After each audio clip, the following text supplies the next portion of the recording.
এই মাসে এই ওষুধটা মে মাসে এই মাঝখানে মেডিকেল ভর্তি ছিল 15 দিন। আমি একটু অনেক ট্রাই করছি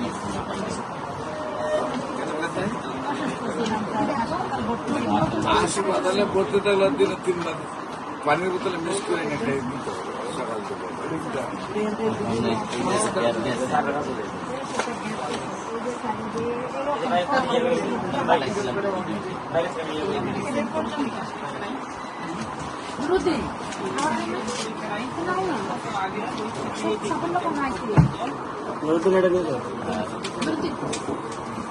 এইটা আমাকে ভিডিও করছি। আপনি তো কুমিল্লার না?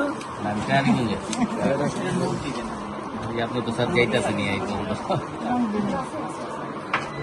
ও আপনার কেন আমার জমে দেখা আপনি তো সময় দিতেছেন নাকি মাসুম ভাই বলেই না। মাসুমে আমার বলেই না, আমার তো আসলে মেমোরি মাসুম ভাই বললো আপনার প্রোগ্রাম এটা সেটা আজকে বলতে বলছে যাই হোক স্যার এই যে ভাতিজার যে তো আজগবিতে ভর্তি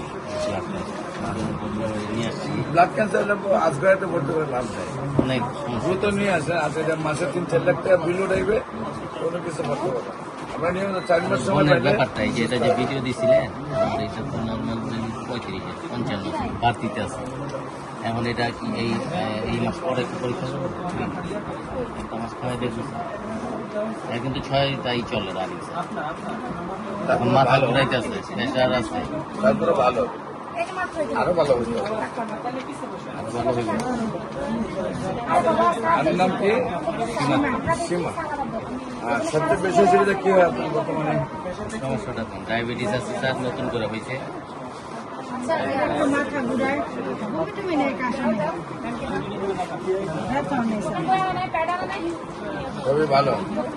ঘুম কেমন হয়? খাবার দিচ্ছে কেমন?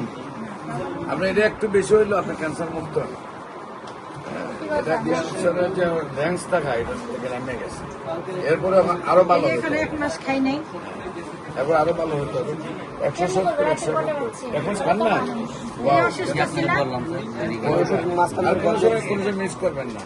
আপনি যদি কোনো না কোনো কারণে যাতে সারাদিন খাইতে পারতেছেন না, সারাদিন ওষুধটা 3 ভাগ করবেন, আধা কাপ পানির সাথে মিশাইয়া সকাল থেকে রাত খাইবেন। আর স্যার যদি এই যে প্রেশার আর ডায়াবেটিস আছে এটার কারণে কি ওই ওষুধ অ্যালোপ্যাথি খেতে পারবে নাকি আপনি দিয়ে দিবেন? আমি দিচ্ছি তারপর খাইতে পারবে। প্রস্তাব কিলার হয়নি হ্যাঁ পায়খানা কিলার